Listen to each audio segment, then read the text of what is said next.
The basic position when you get started in meditation is to sit with your eyes closed, because you want to give all your attention to what's going on in the mind and don't want to have any distractions.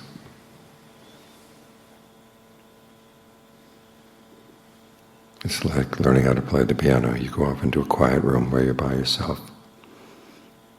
Nobody else is listening.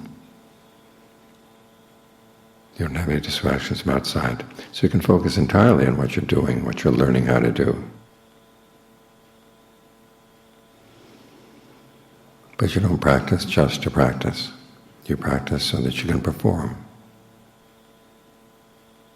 In the same way, when you meditate, you don't practice only when you are sitting with your eyes closed. You want to be able to carry that ability to get the mind concentrated, to stay mindful as you go through the day. This works best, of course, when you're having some success as you sit and meditate. You find that you can be quiet with the mind, quiet with the breath. You tell the mind to stay with the breath, and it stays, at least for reasonable amounts of time. When you get a sense of what it means to feel the breath energy in the body, and to know when it's blocked, to know how to unblock it. So it's basically make a scan of the body. If you notice there's tension or tightness in any part of the body, that's a sign that the breath is not flowing. So relax the tension. You have a tendency to get tense in your arms. Well, relax your arms, relax your hands, relax your fingers. Try to keep them relaxed. All the way through the in-breath, all the way through the out. And then you try that with other parts of the body as well. So when you get a sense of this, then the next step is to carry it outside. Most of us, though, when we get up from meditation, if we had something in our laps, it would break. And that's what it is for most of us. Our mindfulness is like a glass object that you keep in your lap, and as soon as you get up, it falls on the ground, it breaks into little pieces. You want to be able to carry it into the day, because that's where a lot of the work needs to be done. Otherwise you're like a person who goes down to the gym, lifts weights, then comes back home and refuses to lift a finger to help around the house. You're learning to gain strength in your mind, and you want to put that strength to good use. Ajahn Fuang talks about trying to make the day timeless. Most of us, we start out with a time to get up, time to wash our face, time to brush our teeth, get ready for the day, time to eat, time to go to work. The day gets divided up into times. And yet we're trying to find something that's timeless. So we have to make our practice timeless. Ironically, though, when he talks about making the practice timeless, the hints that he gives are to cut it up into little tiny times. Like when you're doing walking meditation, you don't just pace back and forth, back and forth, back and forth. You start at one end of your path, and you make up your mind you're going to stay with the breath all the way along as you walk down the path to the other end. That's it, just getting to the other end without having dropped your mindfulness. You get to the other end, you stop, turn around, check the mind, make sure that you're still with the breath. If you're not, then you bring it back. And then you make up your mind, at least for now until the other end of the path, I'm going to stay with the breath. And staying with the breath doesn't necessarily mean that you're going to be watching it coming in, going out. But you want to have a sense in the body of where the breath feels like it's flowing well, where it's not flowing well. And if you allow any tension to come in, as soon as you realize that it's there, you relax it. So you're aware of the field of breath energy more than anything else. And by relaxing it as your knee-jerk reaction as soon as you come back, you make it pleasant to come back. One of the worst things you can do is bring the mind back and strangle it. Say, you're going to stay here or else I'm going to kill you. it's not going to want to stay. So you give it a good reason to stay. As soon as you notice that the breath energy has gotten tight, you relax. Or you've forgotten the breath energy, you come back, you relax.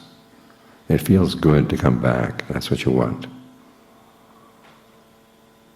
And then from one length of the walking path, you can say, okay, now 2 lengths, I'm going to stay with the breath. Make it longer, longer, longer. As you approach the day, again, don't just tell yourself, I'm going to stay with the breath all day long. It's too long a time to maintain that kind of intention. Just tell yourself, while I'm eating my meal, I'm going to stay with the breath. When the meal is done, okay, while I'm washing the dishes, I'm going to stay with the breath. Give yourself shorter times to accomplish what you want. And over time, you'll be able to handle longer times. But start out by dividing things into times. And now it gets easier and easier to stay. And you're not setting yourself up for failure. The most important thing, though, is that you realize that you're not just adding one more thing to juggle as you go through the day. We already have so many balls in the air, trying to deal with work, trying to deal with other people at work, trying to deal with people at home, whatever specific tasks we have. Now here you've got to keep the breath in mind as well. It sounds like one more ball to throw in the air. Think of it more as the ground on which you stand as you juggle. Wherever you go, you're standing on the ground, and it's supporting you. Because that's the important part of this practice, is that it supports you. Once you learn to rely on it, once you learn to keep in touch with it, it's there to support you. That's the irony. The breath is always there. Your sense in the body is always there. But the mind has an ability to ignore it, especially when you have other work to do. You give all your attention to the other work. And it's almost like your mind is floating in midair. Try to ground things. And if the work does involve 100% of your mental energy, take breaks every now and then. Just get in touch with how the breath energy feels. And then if you're going to be focusing on a job, well, really focus on the job. I don't know how many people say, well, when I'm working I have to give 100% of my time to the work at hand. But then they find that their minds can think of a few other things in the background as well. I'll put the breath there in the background.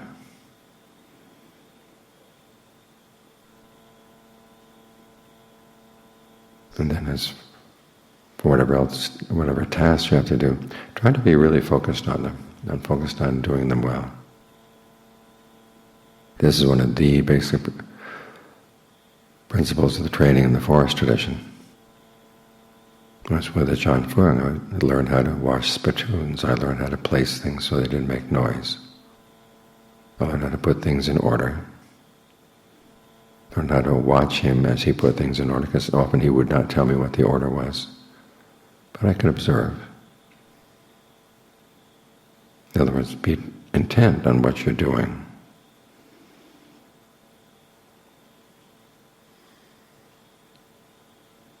And try to do it well. There are lots of very simple tasks that we just brush off, we go through as quickly as possible. But there's a skill to doing every task in the course of the day. And when you have the time, it's good to try to think about that. Otherwise, if your work is really demanding, tell yourself, I'm going to give 100% attention to my work while I'm doing it, and try to do my very best.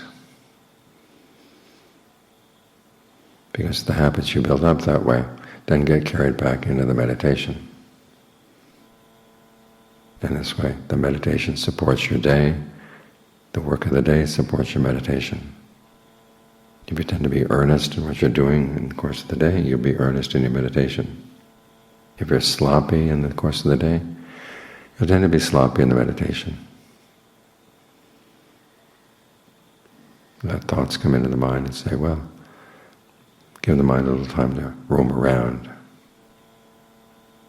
before it gets back to work. Well, that tendency to roam around is then going to come and infect your meditation when you're sitting with your eyes closed. So you once said that the day helps the meditation helps the day. And it's in that way that your practice develops momentum. Because it's not start and stop, start and stop. It's just going, going, going.